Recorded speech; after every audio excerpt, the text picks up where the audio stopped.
The sun was setting, casting long shadows over the dense canopy of Eldwood Forest, when Alex realized he was utterly lost.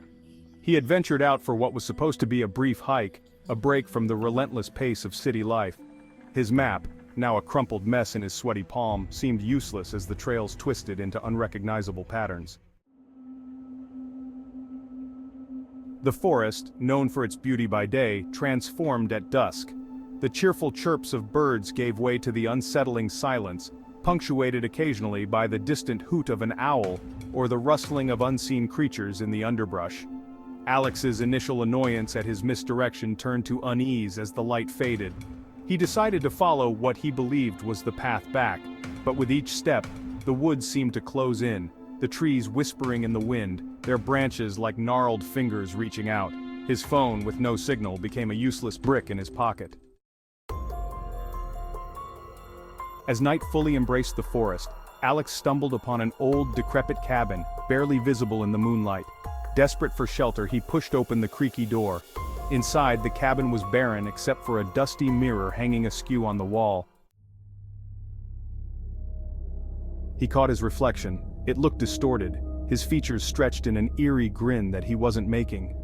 Ignoring the chill running down his spine, Alex decided to stay until morning.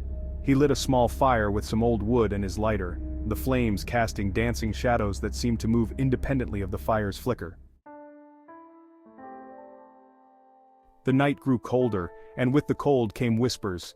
At first Alex thought it was the wind, but the voices grew distinct, speaking in hushed tones about someone who got lost, never to return. He tried to dismiss it as his imagination, fueled by fatigue and fear. Then the whispers mentioned his name. "Alex," they hissed, "you shouldn't have come here." Panic surged through him. He was about to bolt when he noticed something in the mirror. Behind his reflection stood figures, shadowy and indistinct, their eyes glowing faintly. He spun around. The room was empty. Turning back to the mirror, the figures were closer now, their faces twisted in silent screams. Alex backed away, tripping over something. It was an old journal, its pages yellowed with age. With trembling hands he opened it, the fire providing just enough light to read. The journal belonged to a hiker named Thomas, who wrote of becoming lost in Eldwood in the 1950s. Thomas spoke of the forest's curse, how it trapped souls who ventured too deep, making them part of its endless night. His last entry was frantic, describing how the forest was alive, how it whispered, and how the spirits trapped within sought company. The fire died down, and in the dimming light, Alex felt a cold breath on his neck. He didn't dare turn around, feeling the presence of many behind him. The whispers now were clear. "Join us, Alex. Stay with us." Desperation took over. Alex dashed out of the cabin, the laughter of the forest echoing around him. He ran, not knowing if he was heading deeper into the woods or out of them. Branches scratched at his face, roots tried to trip him, but fear propelled him forward.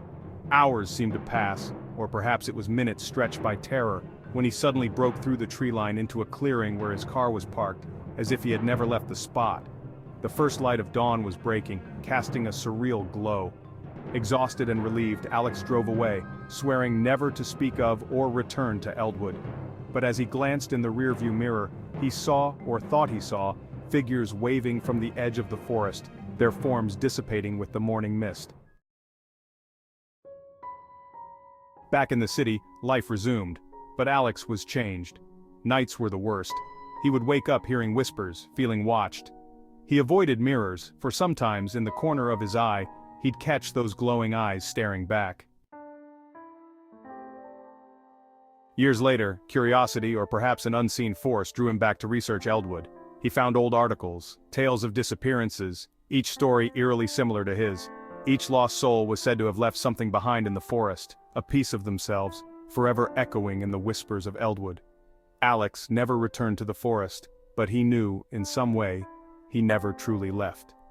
The forest had claimed a part of him, and on quiet nights he could still hear the echoes of Eldwood, calling him back, reminding him that some places once entered never really let you go.